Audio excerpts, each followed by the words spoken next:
সাপের রাজ্যে বিষাক্ত, ভয়ঙ্কর এবং নির্বিষ বিভিন্ন রকমের সাপ আছে, কিন্তু কিছু সাপ আছে যাদের শিকার ধরার কৌশল, চলন, সমস্ত কিছুই সাপটিকে যেন অন্য সাপেদের থেকে আলাদা করে দিয়েছে। সেই রকমই 4টি আশ্চর্যজনক সাপ নিয়ে এখানে আলোচনা করব। ভিডিওটা প্রথম থেকে শেষ পর্যন্ত দেখবেন। ভালো লাগলে একটা সাবস্ক্রাইব করে চ্যানেলটাকে সাপোর্ট করবেন। প্রথমেই যে সাপটা সম্পর্কে আলোচনা করব সেটার নাম হলো হক নোজ ভাইপার। ইস্টার্ন হক নোজ সাপগুলি উত্তর পূর্ব আমেরিকা থেকে দক্ষিণ কানাডা, গ্রেট লেক অঞ্চল এবং নিউজিল্যান্ডের দক্ষিণে ফ্লোরিডা পর্যন্ত পাওয়া যায়।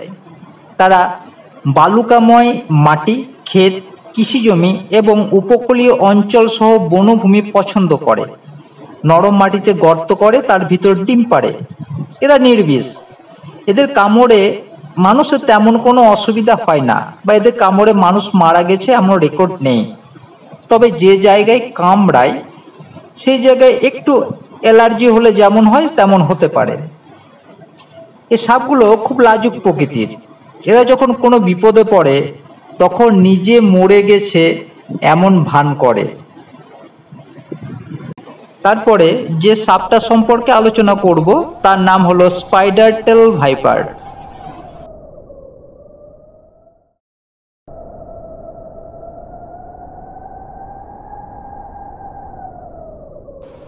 এই স্পাইডার টেল ভাইপারের লেজটা মাকড়সার মতো, এর দুটো শিং থাকে। এটি বিষাক্ত সাপ, যেটি পশ্চিম ইরানের একটা ছোট্ট এলাকায় বসবাস করে। এদের লেজটা আগেই বলেছি, এদের লেজটা একটা মাকড়সার মতো। লেজটা যখন নাড়ায় তখন মনে হয় একটা জীবন্ত মাকড়সা নড়ে চড়ে বেড়াচ্ছে। এটা কিন্তু সত্যিকারের মাকড়সা না, ফেক মাকড়সা। এটা ব্যবহার করে স্পাইডার টেল ভাইপারে শিকার ধরার উদ্দেশ্যে। যখন শিকার ধরতে চাই তখন এই লেজটাকে মুখের সামনে এনে নাড়ায়। কোনো টিকটিকি বা পাখি মনে করে সত্যিকারের মাকড়সা, তখন সেই মাকড়সাকে ধরার উদ্দেশ্যে যখন পাখি বা টিকটিকি বা অন্য কোনো পতঙ্গে যায় তখন ভাইপার সেটাকে শিকার হিসাবে ধরে নেয়। আমাদের পরের আলোচ্য বিষয় হলো গ্যাবন ভাইপার, যেটা আফ্রিকার রেনফরেস্ট এবং সাভানাতে পাওয়া একটা সাপের প্রজাতি।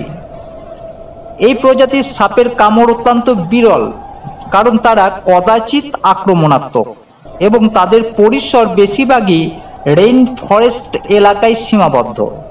যেহেতু এই সাপগুলো অলস, কাছে গেলেও নড়াচড়া করতে চায় না, তাই তাদের দ্বারা কামড় দেওয়া সাধারণত হয় না বা তারা কামড় দেয় না।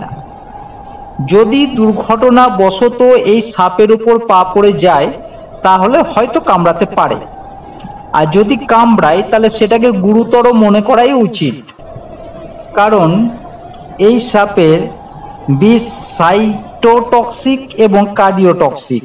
তাই যত তাড়াতাড়ি সম্ভব অ্যান্টিভেনম দেওয়াই উচিত হবে। এর আর একটা উল্লেখযোগ্য বৈশিষ্ট্য হলো এর চলন অনেকটা ক্যাটারপিলারের মতো।